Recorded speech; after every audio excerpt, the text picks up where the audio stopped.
Alors, on a commencé avec Dina, notre bienheureuse Dina Bélanger. Je vais passer quelques minutes à vous parler de Dina d'abord. Je ne veux pas refaire toute l'histoire, mais moi, j'ai été saisi par Dina. Au début des années 2000, j'enseignais au Collège Jésus-Marie de Sillery. J'ai raconté déjà l'histoire, donc je ne veux pas trop m'allonger. Vous irez voir la première conférence, pour ceux qui ne l'ont pas vue, sur Internet. J'ai été saisi par cette femme de foi, décédée à 32 ans de la tuberculose, que des spécialistes, des grands théologiens de l'Église, comparent à Thérèse d'Avila et Thérèse de Lisieux. On est chanceux au Québec. On a vraiment une petite bienheureuse qui a un message exceptionnel, puis qui est à portée de nous. Elle demeure tout proche, elle est sur le chemin Saint-Louis, pas très loin. Vous êtes toujours les bienvenus, le tombeau est accessible, vous pouvez venir lui confier vos intentions de prière. Elle qui a dit qu'elle serait une petite mendiante d'amour pour chacun et chacune de nous, qu'elle prendrait nos prières avec Marie, puis qu'elle les amènerait à Jésus, au Père et à l'Esprit. Alors, notre belle Dina, elle est née dans le quartier Saint-Roch de Québec, hein? Une femme eucharistique, une artiste, hein? Une pianiste de concert qui est allée étudier à l'Institut de musique des arts à New York. Pendant 2 années, elle reviendra à Québec, elle donnera des concerts bénéfices, mais elle va être saisie par le Christ. Elle, sa vie va être bouleversée par Jésus. Puis elle aura un choix à faire. Est-ce que j'oriente ma vie vers les arts ou je décide de le suivre en lui offrant toute ma vie? Et elle va décider de suivre la deuxième option. Alors moi, je suis bien content parce que ça me permet de la découvrir, de la lire. Donc, elle va entrer en communauté chez les religieuses de Jésus-Marie. Rapidement, les religieuses vont se rendre compte que Dina a vraiment une vie spirituelle qui est très riche. Et sa supérieure va lui demander d'écrire sa vie. Ça ne vous fait pas penser à une petite fleur de l'histoire de l'Église, à une autre? Thérèse de Lisieux, évidemment. Alors, un peu comme Thérèse, elle va écrire sa vie, cahier après cahier. Les sœurs de Jésus-Marie vont récupérer chaque cahier, vont les entreposer quelque part. Et c'est seulement après son décès qu'ils vont en faire la relecture et qu'ils vont soumettre tous les écrits de Dina à l'archevêque de Québec. Et un comité qui vont vraiment évaluer qu'il y a vraiment de la matière à sainteté là-dedans. Hein? Alors, c'est un peu l'histoire de Dina. Donc, évidemment, elle va enseigner la musique. Elle est dans une institution d'enseignement. Donc, Dina, c'est une éducatrice. Et elle va contracter la scarlatine qui va dégénérer en tuberculose. Et elle va décéder, comme je le disais, à 32 ans, après avoir complété d'écrire toute sa vie. Alors aujourd'hui, on est chanceux, on peut lire ses écrits, apprendre à la découvrir. Mais Dina, c'est vraiment une artiste. Donc, elle dépeint sa relation à Dieu comme une artiste. C'est des tableaux, c'est vraiment formidable, c'est magnifique. Quand on s'y apprête, quand on est capable de traverser l'écorce historique de son style littéraire, on découvre vraiment une femme exceptionnelle. Dina va connaître la maladie. Dina va connaître des périodes de doute. Dina va avoir des pensées noires aussi dans sa vie, comme il nous arrive d'en avoir. Elle va vivre le combat spirituel, hein, du carême de la vie, mais aussi de la résurrection de la vie. Dina va comprendre à un certain moment donné que nos petites croix journalières, et ça, je reprends cette expression d'elle, nos croix journalières peuvent devenir des joyaux si on les offre à Jésus, qu'on n'est pas seul. Et Jésus va se manifester à elle de différentes façons. Elle va avoir vraiment une relation toute proche avec Jésus. Et c'est ce qui va la faire vivre. C'est ce qui va la nourrir. Et aujourd'hui, si on relit sa vie ensemble, ça serait intéressant d'avoir un groupe de lecture. Je lance l'invitation au Père Benoît. On pourrait approfondir justement cette vie spirituelle qu'elle a à nous offrir. Alors aujourd'hui, donc j'ai fini ma petite plug à Dina, je suis content, comme directeur du Centre Dina. Ouh! Alors aujourd'hui, on va parler de la dimension de la communauté. Hein, donc, c'est important la communauté. On a parlé jusqu'à maintenant de vivre l'unité avec soi-même, c'est beau ça. Ensuite, on a parlé de nos rapports avec les autres. Hein? Et aujourd'hui, en communauté. C'est beau la communauté. Moi, j'aime beaucoup l'expression communion. Hein? Il y a comme deux mots là-dedans. Une commune union. Hein? Vous n'avez jamais pensé à ça, hein? Une commune union. On est en commune union. Hein? C'est ça la communauté. On est en commune union. Bon, parfois c'est plus facile que d'autres. Parfois il y a des moments qui sont plus faciles que d'autres. D'autres c'est plus difficile. Mais l'important c'est qu'on soit ensemble. Hein? Puis souvent, les moments plus difficiles, c'est drôle, hein? Ça nous permet, comme dans une famille, de nous resserrer les coudes puis de se regrouper. Parlant d'unité, parlant de communauté, j'aimerais qu'on fasse un petit survol dans l'histoire. On va retourner au-delà de 1000 ans avant Jésus. Un certain Jacob, ça vous dit quelque chose? Hein, au livre de la Genèse, Jacob a 12 fils. Vous vous rappelez de ça? Il y a un de ses fils qui va devenir prince d'Égypte. Il va arriver une grande famine en Égypte. Et qu'est-ce qui va se passer? Jacob, ses fils, ses brus, vont tous se ramasser en Égypte pour fuir la famine. Et juste en passant, Jacob, il y a une fille qui s'appelle Dina. C'est-tu pas beautiful, ça? Hein? Celle-là aussi, il fallait que je la plug. C'est la seule fois qu'on en parle dans la Bible. Et parenthèse, je retourne un peu en arrière, un petit épisode que Dina a vécu, mais après ça, je reviens tout de suite à Jacob et à Dina. Okay? Donc, Dina, quand elle était au primaire, à un certain moment donné, l'institutrice, qui est une religieuse, dit aux jeunes, bien, vous savez, vous avez toutes une sainte qui porte votre nom. Toi, Lucie, c'est Sainte Lucie. Gertrude, c'est Sainte Gertrude. Mais quand arrive le tour de Dina, mais pauvre Dina, il n'y en a pas. Alors, Dina dit dans son autobiographie, « Ce jour-là, je me suis dit intérieurement que je donnerais une sainte à toutes celles qui porteront mon nom. » Hein? Donc, déjà, quand elle était jeune, elle avait ce désir de devenir une sainte. Et ça s'inscrit dans le courant de notre baptême. Hein? C'est la sainteté pour tous. C'est accessible à tous. Donc, quand on lit Dina, la sainteté, c'est pour tout le monde. C'est pas une compétition. La seule compétition qu'il y a, c'est avec moi-même. Pas en compétition avec les autres. Là. La sainteté, c'est quelque chose de personnel, mais qui est au service de l'Église. Fin de la parenthèse. Je reviens à Jacob et Dina. Donc, notre Jacob se ramasse en Égypte avec ses fils. Il part avec, comme je disais, avec ses fils, leurs troupeaux, leurs petits-enfants, leurs enfants.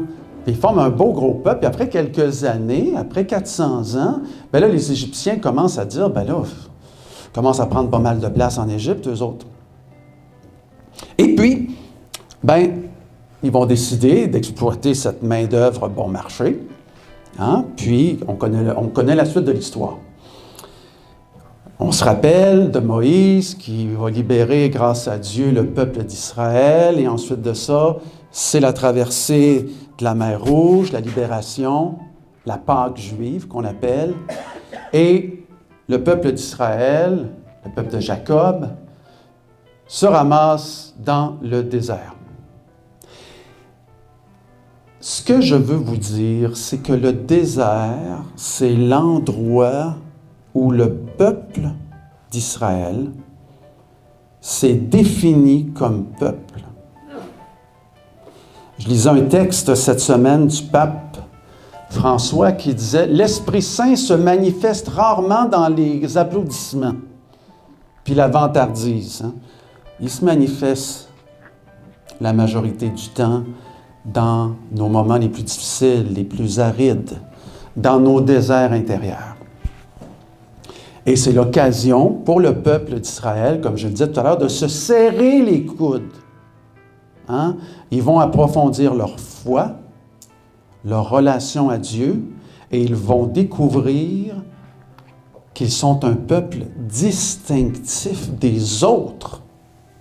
Mais ça va prendre du temps, puis ils vont chialer, puis ils vont rabrouer Moïse, Aaron, disant, « Ben, il est où ton Dieu? Il nous a fait sortir d'Égypte, il nous a libérés, il est où? Il fait quoi pour nous autres? » C'est à cause de ça qu'ils sont allés au désert. C'est comme Dieu a dit à Moïse, « Après tous les signes que j'ai faits pour eux, ils n'ont pas encore compris.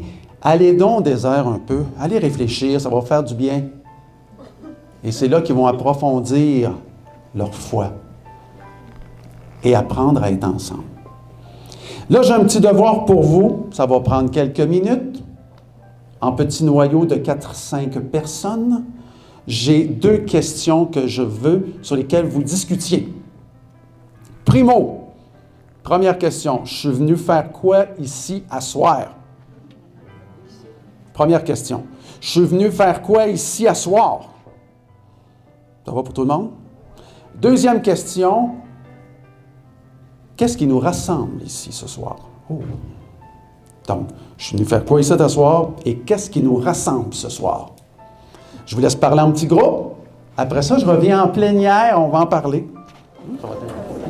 Alors, je suis convaincu que vos réponses sont toutes intéressantes. Malheureusement, je ne pourrais pas épuiser, mais je suis convaincu que vous avez trouvé des points de rassemblement, des points de convergence. Hein? Et quand, un peu comme le peuple d'Israël au désert, au début, le changement, puis de se retrouver au désert, c'est pas confortable. Hein? Ils ont peur. Ils ne se connaissent pas toutes. Ils vivent des épreuves. L'eau, l'aridité, la sécheresse, la maladie. Mais ils ont dû apprendre à se serrer les coudes puis à travailler ensemble. Sinon, ils n'auraient pas pu passer au travers. Alors, c'est la même chose avec notre communauté. C'est la même chose avec l'Église. On doit travailler ensemble parce que sinon, ça risque d'être long et pénible. Surtout dans les temps qu'on connaît actuellement. La communauté, c'est tellement important. Alors, avec l'aide de Dieu et de Moïse, le peuple, comme je disais tout à l'heure, va aller au désert, va quitter l'Égypte. Je disais tout à l'heure, il y en a qui vont se mettre à murmurer contre Moïse et contre Aaron. Ça fait partie de la game, ça. Ça fait partie de la game. Mais le peuple va entrer dans ce qu'on appelle une période de maturité. Après un certain temps, c'est comme nous, dans l'inconfort, à un moment donné, pas qu'on vient qu'à s'habituer, mais on vient qu'à y trouver peut-être un sens. Alors le peuple d'Israël va rentrer dans cette période que j'appelle de maturité spirituelle.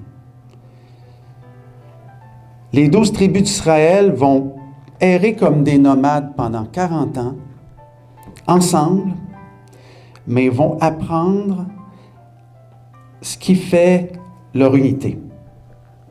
Ils vont découvrir ensemble les points communs.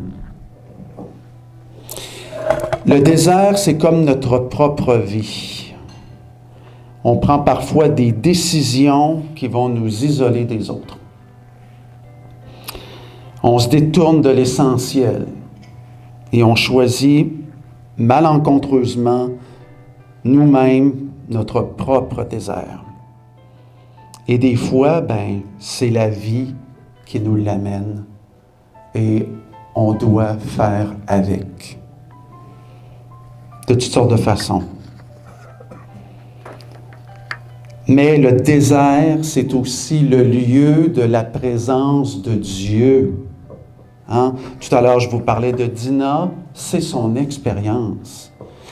La jeune Dina Bélanger se retrouve à l'infirmerie pendant plusieurs années, atteinte de la tuberculose. Elle est complètement isolée. Elle ne peut plus avoir de contact avec l'extérieur, avec ses religieuses, avec ses collègues, avec ses amis.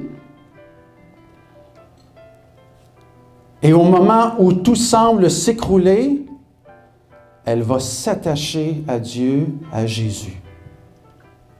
puis elle va découvrir qu'il est présent au cœur de son désert. C'est la même chose comme communauté. Quand il n'y a rien qui semble avoir du sens, il faut prendre un pas de recul et se dire, attends une minute là. C'est quand même spécial. Il faut changer notre paire de lunettes, puis essayer de mettre les lunettes de l'Esprit Saint.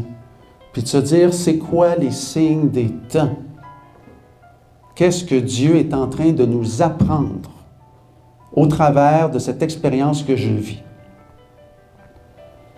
Je le sais, il y en a qui sont en train de se dire, « Ouais, c'est bien plus facile à dire qu'à faire, ça. » Tu sais, quand tu es dedans, tu souffres. Non, soyez assurés que je comprends à 100%. Parce que le gars qui est en avant, là, il n'est pas mieux que vous autres. Il vit des combats, des difficultés, il a une famille, il sait exactement les embûches qui peuvent se présenter sur notre chemin. Mais il n'en reste pas moins que si on est ici ce soir, c'est parce qu'on recherche un sens à notre vie. Tant mieux si vous l'avez trouvé. Et on veut le partager. On veut le partager aux autres, en communauté et pour l'Église. Parfois, la vie nous dépossède et nous apprend ce qui est vraiment important.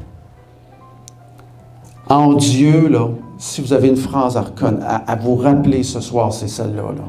En Dieu, on ne perd jamais.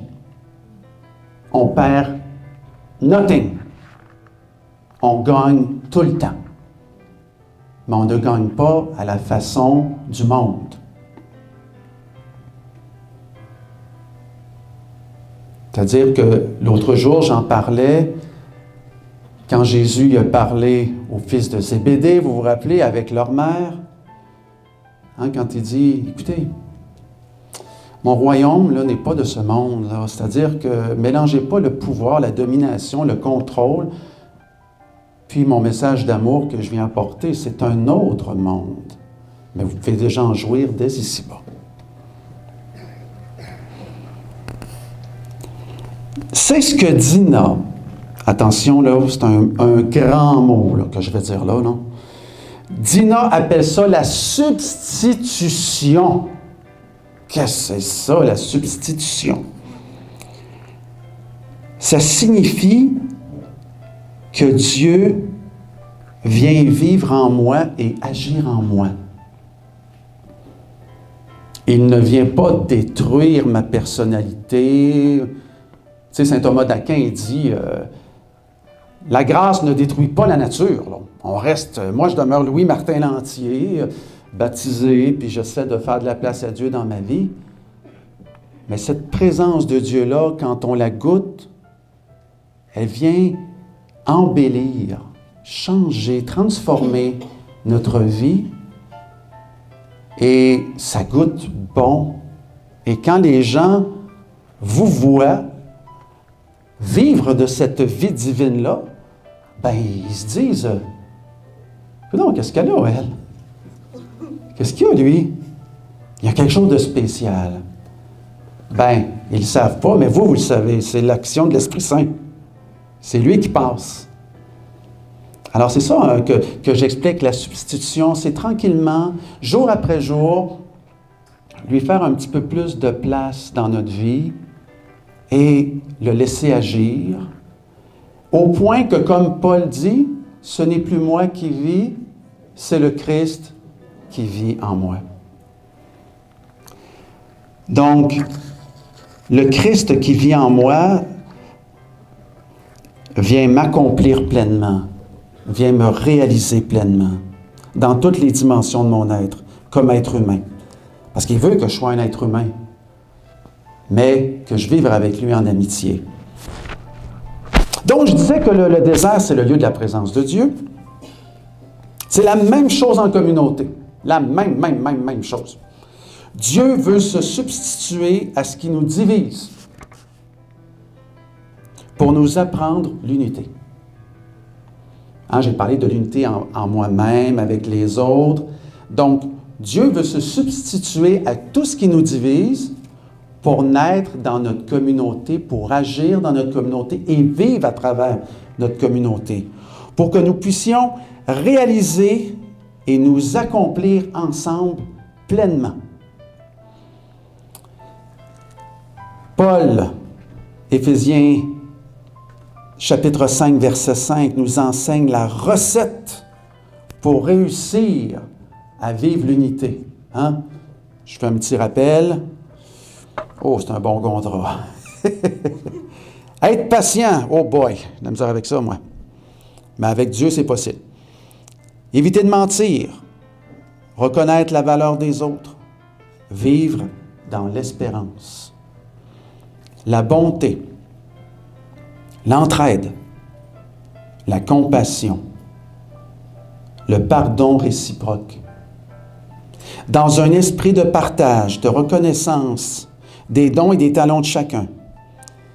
Prendre soin de nos parents, rechercher ce qui nous rend heureux, traiter tous comme des personnes libres, se fortifier dans le Seigneur, etc. La justice, la paix, tout ça dans la mouvance de l'Esprit, dans la puissance de l'Esprit Saint. Tout à l'heure, quelqu'un me disait quelque chose de très beau. Il me disait, j'essaie de plus en plus de regarder le monde avec les lunettes de l'Esprit Saint, puis ça change les choses, vraiment. Ça change mes rapports aux autres, avec moi-même. Ça porte des fruits qui restent. Je sens que ma vie est féconde. Mes relations goûtent bon. Intéressant. Donc, je disais tantôt, au désert, que les 12 tribus vont apprendre c'est quoi la maturité spirituelle. Donc, ils vont devoir s'entraider pour survivre. Survivre. J'ai bien dit survivre. Pas être en mode soumission. Puis vivre au maximum. Hein? Goûter la vie, en profiter. Donc, ils vont devoir se regrouper, comme je disais tout à l'heure. Ça me rappelle quelque chose. Quand j'étais à Valcartier, là, avec le Royal 22e Régiment, là, hein, il y avait une phrase qui était à la mode, ça s'appelait « le body system ». Le body system. Vous connaissez ça, le body system? Le body system, là, c'est que si moi je vais à la guerre, avec mes buddies, si je vais au combat avec mes buddies, puis qu'ils ne prennent pas soin de moi, puis que moi je ne prends pas soin d'eux, ben on va tous mourir la gang. Si je pile sur une mine, puis que mes buddies autour de moi ne sont pas là, ben c'est sûr que je vais y rester, puis ça se peut que les autres aussi. C'est ça le body system. Mais on n'a rien inventé. Paul l'avait déjà inventé. Saint Paul l'avait déjà inventé, ce système-là, quand il dit que l'Église est un corps et qu'on est tous un membre du corps. Et quand il y a un membre du corps qui souffre, ce sont tous les membres du corps qui souffrent. Tout à l'heure, j'ai trouvé ça très émouvant. Je veux vraiment applaudir l'équipe de prière. Je veux vraiment applaudir, reconnaître le bon travail du Père Kevin. C'était pas facile tantôt de vous annoncer ce qu'il vous a annoncé. Hein? La souffrance d'un membre de la communauté. Mais c'est ça le body system. C'est ça l'Église, c'est ça faire corps. Quand il y a un membre qui souffre, on l'a vécu ensemble, on a tous ressenti la même chose. On a tous ressenti cette souffrance, cette douleur. Et ça, c'est bon signe. Ça veut dire qu'on est vivant comme groupe, comme communauté. Puis c'est ça qui nous unit. C'est l'amour des uns pour les autres. On l'a vraiment goûté tout à l'heure. Moi, je l'ai vraiment vécu comme un signe. Je me suis dit, je vais en parler durant mon entretien. J'ai-tu encore un peu de temps? Ça achève. Donc, les 12 tribus, avec la grâce de Dieu, vont réussir à traverser cette période de purification-là. On vit la même chose actuellement. Je vais vous parler de l'Église. Voulez-vous qu'on en parle de l'Église? On va en parler de l'Église. Actuellement, on traverse vraiment une bonne traversée du désert. Qu'est-ce que vous en pensez? On traverse un bon désert, là. Un méchant désert.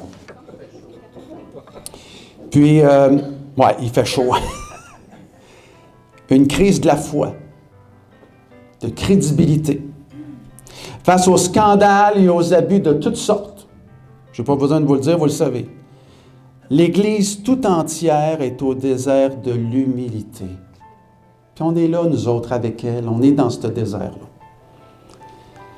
L'Église, là, elle n'a plus rien pour se glorifier, sinon que d'espérer en Dieu. Il faut que je répète ça, c'est bon ça. L'Église n'a plus rien pour se glorifier, sinon que d'espérer en Dieu. C'est la même chose pour nous. Je vous l'ai dit tantôt, on fait partie du corps. On est un des membres du corps. Le pape François écrit qu'embrasser la croix, c'est trouver le courage d'embrasser toutes les contrariétés du temps présent en abandonnant un moment notre soif de toute puissance et de possession pour faire place à la créativité que seul l'Esprit Saint est capable de susciter. Le pape François dit que l'Esprit Saint nous rejoint rarement, comme je le disais tout à l'heure, sous les applaudissements lorsque nous pensons à nous-mêmes. L'Esprit Saint nous rejoint surtout dans les moments d'épreuve. Il nous visite dans les situations difficiles, dans nos vides, qui lui ouvrent de l'espace dans nos déserts existentiels. C'est là où vient le Seigneur, nous dit-il. Alors, j'ai deux autres questions pour vous. Hein? Mes préférées. Alors, la première, je vais y aller une à la fois, OK? Une question à la fois. Dans le contexte que nous vivons actuellement, qu'est-ce que Dieu veut enseigner à notre communauté chrétienne? Dans le contexte que l'on vit actuellement, dans le monde d'aujourd'hui, là, je l'ai dit, on traverse un bon désert là, actuellement. Qu'est-ce que Dieu veut nous enseigner comme communauté chrétienne? Je vous laisse y réfléchir et en parler ensemble.